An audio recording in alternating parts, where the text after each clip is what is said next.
Since 2005, the elf on a shelf has been a popular children's Christmas tradition inspired by the children's book, where parents will welcome a little elf doll into their home that's supposed to keep an eye on things and report back to Santa. I mean, it sounds cute, but it also sounds pretty creepy, doesn't it? Inviting a little spy into your home? Well, it gets creepier. This is top 5 terrifying elf on the shelf urban legends. Number 5. CIA Psyop. One of the most nefarious urban legends about the elf on the shelf is that it is secretly tied to something much, much bigger than Santa Claus and the North Pole. The idea of the elf on the shelf is that you put it in your home, and every night the little guy zoops back to the North Pole and he tells Santa Claus about all your little one's behavior. Makes sense, right? Santa sees you while you're sleeping, but I guess that's not quite enough and he needs little helpers. So the elves are there to act as extra eyes and ears on the ground for Santa, who's a busy guy, I guess. They're called scout elves for this reason.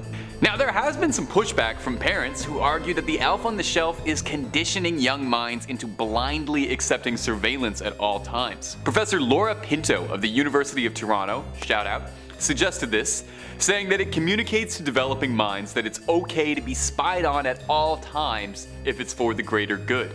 In the children's book The Elf on a Shelf originates from, to some this runs all the way to the top, with some conspiracists going so far as to say that the whole Elf on a Shelf storybook and little doll is a CIA operation to covertly steer the public consciousness of early brains towards normalizing a surveillance state, disguising themselves as a cheery Christmas toy company.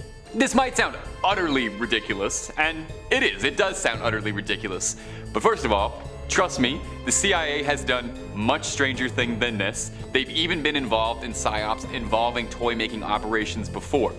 Now, whether or not the elf on a shelf is a government conspiracy is one thing, but you do have to admit it's a bit of a weird slant to the Santa angle. Santa watching good kids is one thing, but the elf on a shelf existing as a sort of living camera inside your home, training kids from an early age to always accept authority, always be okay with the idea that someone is watching, has larger implications, I would say.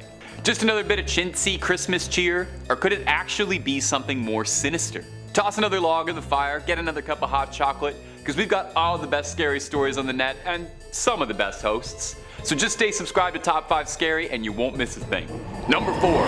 Haunted Elf. Now, I think part of us kind of suspects that maybe, just maybe, the elves on the shelves might be haunted. It's that grin, man. I don't know. I don't trust it. I think it's suspicious. And that's the newer, cleaned up elf on a shelf. Have you ever seen a picture of one of the vintage ones? Even scarier, but maybe that's just because I think the elf kind of looks like Hasbulla. A few years ago, this elf was put up on eBay because the owner was complaining that it was haunted. Makes perfect sense to me. If I had something in my home that had a malevolent spirit inside of it, I would definitely pack it in a crate and send it off for $20.99 plus shipping and handling. The owner of this elf texted her husband, "Haha, look at this. That elf is crazy. Time to pack him up because he's kinda creepy." Apparently, after she warned her husband about it, that's when the troubles ramped up with the little holiday spy. It started fairly innocuous. The doorbell would ring on its own randomly during the day. That's easy to look past, right? Weird things happen. Well, one night the owner of the elf was feeling really sick. Too sick to move at all. So she slept on the living room couch instead of the bedroom, with the elf watching the entire night. She said that night she had horrible nightmares, dreaming of the elf cutting at her with tiny knives. Pretty downright horrifying, right? Well, when she woke up, she found the elf inside the cuff of the bottom of her pants, and somehow it gets worse. She continued on to say, "I was in the living room and I walked out and there was a hutch in the corner of the room with glass doors. I clearly saw a black human figure reflected in the glass, and then it moved sharply down the hallway. I ran to the hallway, but nothing was there. I checked in my kids' bedrooms and they were both fast asleep. So I clearly saw that, and I have never had any experiences like this before." So to get rid of it, she put the elf on eBay to rid herself of the problem forever. But you want to know the truly scary part? The elf only sold for $30. Meaning potentially someone just cursed their home forever and the original owner barely even got enough for pizza out of it. Number 3. Little Footsteps. Our next story comes to us from Reddit. We love a good ghost story from Reddit around here, and this elf on a shelf is a pretty popular subject for a good amount of urban legends. There's something about him. I think we're all universally a little creeped out by this guy. Finally gave in. I got one of those stupid elf on the shelf dolls. I've never been one of those moms who do this kind of thing, especially something like the elf on a shelf. Just seemed like too much of a hassle for quick laughs, and it would end up being a mess for me to clean up later. But I got tired of hearing all those perfect moms in the PTA talk about their Pinterest-worthy elf on the shelf ideas. Oh, so cute, so clever. So how hard could it be? I figured I'd get one, and I'd switch it up every now and again, if only to shut my mother-in-law up for a couple weeks. So I did. I actually tried for a few days, and I was pretty proud of myself too. For a whole week, I set that little elf up in different mischievous places every night. I was really proud of myself. But perhaps I got a little too smug for my lazy self because, well, as per usual, after a week I got tired of extra work I had to do for my little guy. Was I ashamed that I gave up after a week? A little, but not enough to make me feel bad about putting the elf in the box in the attic. Somehow he got out of the box. I started seeing the elf in the shelf everywhere, except I wasn't the one placing him. And then I found the elf on a shelf with a knife and my kid's gerbil, dead. I found him by the oven when my casserole had been set for 500 degrees overnight while we slept, and the smoke had poured out and swamped the kitchen. That morning I poured my husband coffee as per usual. I went to go wake him up, and upon my return, I found that damn elf next to the bleach by the coffee mug. I don't know what to do. Maybe I'm just going crazy. Maybe the footsteps I keep hearing is my mind playing tricks on me. Or maybe, just maybe, it really is moving around. Number 2, elf on a nightmare. Now, not every parent likes the elf on a shelf.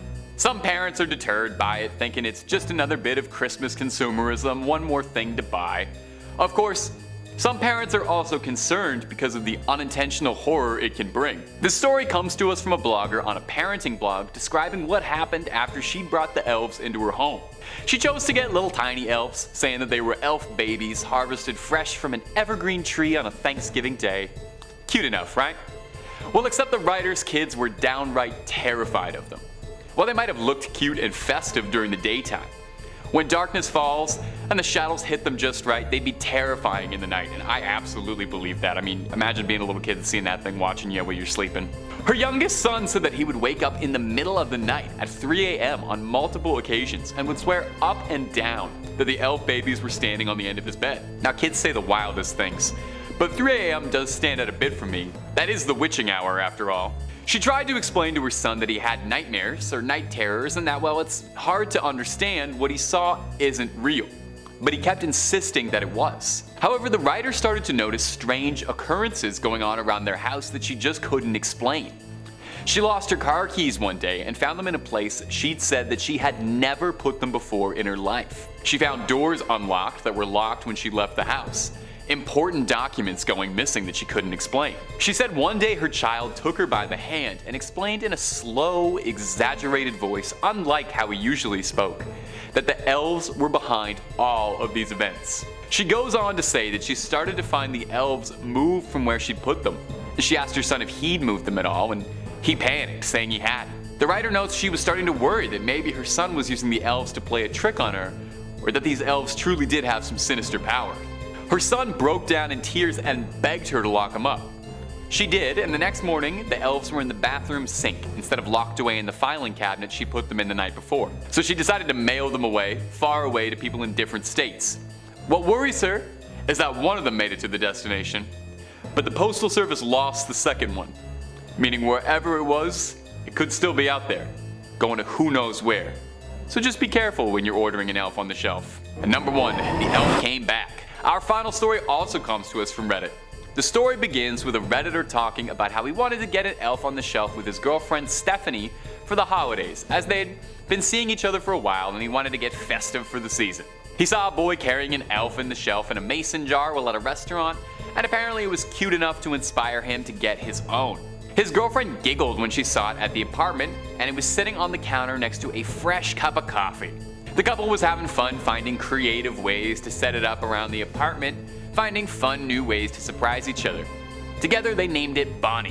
One day, his girlfriend had come home and discovered that Bonnie was holding a piece of paper telling her to turn around. And when she did, the poster was there holding a wedding ring. She started crying and jumped on him, but unfortunately, the holiday cheer wouldn't last. After their proposal, their relationship started to suffer. She started to become more controlling, wouldn't let him see his friends, wouldn't let him talk to other women, wouldn't even let him call his mom. She started to judge his appearance and personality more. Eventually, the couple couldn't take it anymore.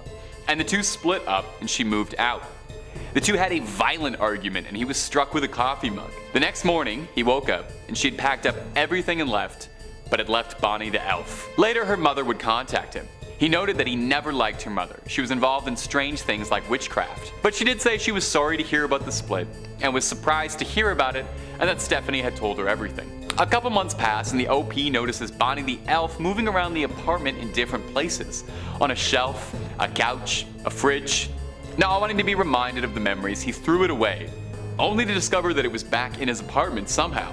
He called the police because he suspected that someone, possibly his ex-girlfriend, had broken into his apartment to stage a complicated prank. He asked the police to seize the elf, and they did, but not really understanding why. Weeks pass, and the OP had invited a new girl over for a date. She picked up Bonnie the elf and almost immediately began to bleed from her nose. OP ripped the dolls out of her hands and threw it at the wall, but as soon as he'd done that, the girl fell to the floor unconscious. He noticed that Bonnie the elf didn't look the same, and that Bonnie now looked like Stephanie, his ex-girlfriend. And that's all for this video, my ghouls and goblins. Thanks for some festive scares, and I'll see you in the next one.